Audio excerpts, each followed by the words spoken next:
Selamat sejahtera. Saya Lalita Migi, anak perempuan S. Raja Solan.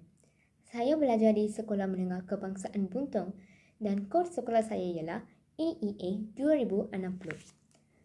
Hari ini saya akan membuat resensi buku tentang sains dan teknologi. Buku ini menerangkan tentang penggunaan teknologi dan sains yang semakin berkembang. Kini, sektor perindustrian memainkan peranan yang penting dalam menentukan kejayaan sesebuah negara, terutama dalam bidang ekonomi.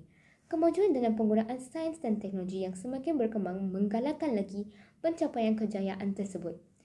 Teknologi ini telah dapat membantu sektor industri dengan menyediakan satu bentuk perkhidmatan yang lebih cekap dan menjamin hasil kerja yang memuaskan. Penggunaan teknologi maju ini telah meluas dalam pelbagai sektor. Antaranya ialah industri berat, industri ringan dan industri tertiar. Mula-mula, marilah kita tengok tentang industri berat.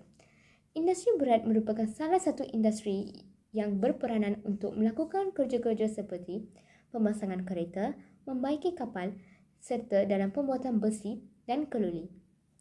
Jika diteliti, industri ini amat memerlukan teknologi maju yang lebih canggih kerana kebanyakan kerja-kerja dalam industri ini tidak dapat dijalankan dengan hanya menggunakan tenaga kerja manusia. Oleh itu, penggunaan teknologi sains dalam sektor ini amatlah digalakkan kerana sesuatu hasil kerja yang lebih baik dapat dihasilkan. Penggunaan teknologi juga dapat menjimatkan masa dalam menghasilkan sesuatu barangan. Selain itu, penggunaan teknologi terbaru dalam industri perkapalan juga amat diperlukan. Ini disebabkan sektor perkapalan merupakan sektor yang amat berat sekiranya dilakukan sendiri oleh manusia tanpa menggunakan sebarang teknologi sains, seperti kerja-kerja pembaikan dan pemasangan kapal, pemindahan gerabak-gerabak kontainer dan sebagainya. Bayangkanlah, adakah kerja-kerja seperti ini dapat dilakukan oleh tenaga manusia sendiri tanpa adanya bantuan alat-alat teknologi? Mungkin ini merupakan salah satu perkara yang mustahil. Maka kewujudan sistem teknologi sains telah membantu memudahkan kerja-kerja tersebut. Teknologi rangkaian berkomputer telah dapat menyelesaikan masalah ini. Selain itu, marilah kita tengok tentang industri ringan. Selain dalam mencapai kemajuan melalui sektor perindustrian berat, kejayaan ekonomi sesebuah negara juga bergantung kepada bidang industri ringan. Industri ini merupakan salah satu cabang industri yang menghasilkan segala bentuk barangan untuk kemudahan orang ramai. Ini termasuklah untuk menyediakan pelbagai kemudahan asas dalam kehidupan seharian pengguna. Maka tidak hairanlah jika dikatakan bahawa industri ini memainkan peranan yang penting dalam pertumbuhan ekonomi negara. Melalui bidang perindustri ini, pula pelbagai aktiviti dijalankan, antaranya ialah membuat barang-barang pengguna dan barang-barang rumah tangga untuk pasaran tempatan seperti ubat gigi, sabun dan kasut dan sebagainya.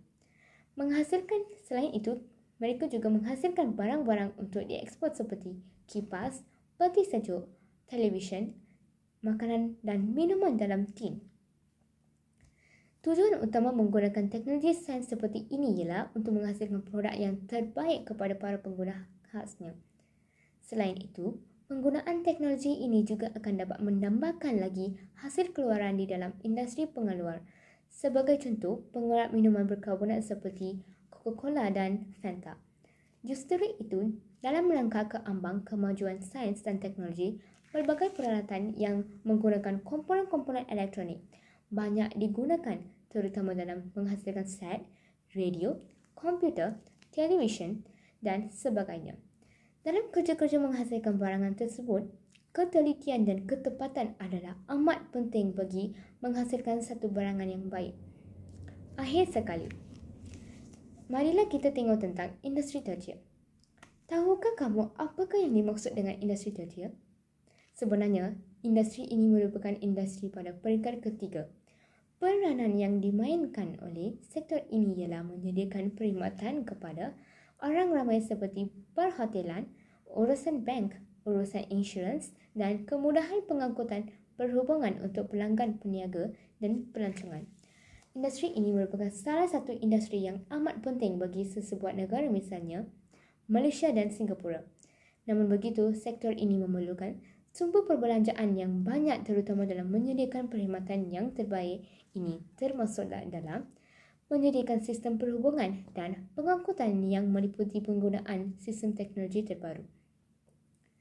Kemunculan industri pelancongan yang begitu maju sejak kebelakangan ini telah membawa pertumbuhan ekonomi yang begitu mantap bagi sesebuah negara. Ini disebabkan industri tersebut melibatkan pertukaran wang asing dari negara-negara luar, maka ia dapat menambahkan pendapat ekonomi negara tersebut. Tetapi, apa yang lebih penting ialah bilangan kedatangan para pelancong yang berkunjung ke negara tersebut. Oleh itu, pelbagai bentuk prasarana yang terbaik perlulah disediakan. Sebagai contoh, kemudahan pengangkutan ini merupakan salah satu bentuk daya tarikan untuk menarik lebih ramai pelancong. Sistem pembinaan lebuh raya yang menggunakan teknologi terkini telah dapat mengatasi masalah ini. Pada hari ini, para pemandu tidak lagi menghadapi masalah ini apabila memandu pada waktu malam. Ini disebabkan pihak pengurusan lebuh raya telah memasang lampu jalan sepanjang lebuh raya berkenaan. Pemandu juga tidak perlu takut dengan silangan lampu ini kerana lampu-lampu ini telah pun direka khas untuk mengurangkan silauan dan dapat memberi pencahayaan yang terbaik kepada pemandu. Namun, begitu, pemandu hendaklah sentiasa berhati-hati sewaktu membawa kenderaan mereka dengan memandu tidak terlalu laju kerana ini boleh menyebabkan berlakunya kemalangan walaupun betapa maju teknologi yang digunakan. Kesimpulannya, sektor perindustrian merupakan makin penggerak kepada pertumbuhan ekonomi sesebuah negara agar dapat dinikmati oleh setiap rakyat. Kemajuan dalam menyediakan pelbagai bentuk perkhidmatan amat diperlukan bagi menjamin sesuatu produktiviti yang berkualiti. Oleh itu, jelaslah bahawa penggunaan pelbagai sistem yang mempunyai konsep sains dan teknologi telah berjaya membantu sektor industri. Ia perlu dilakukan dengan lebih baik lagi agar dapat menjamin dan mengukuhkan lagi dana ekonomi secara globalisasi. Terima kasih.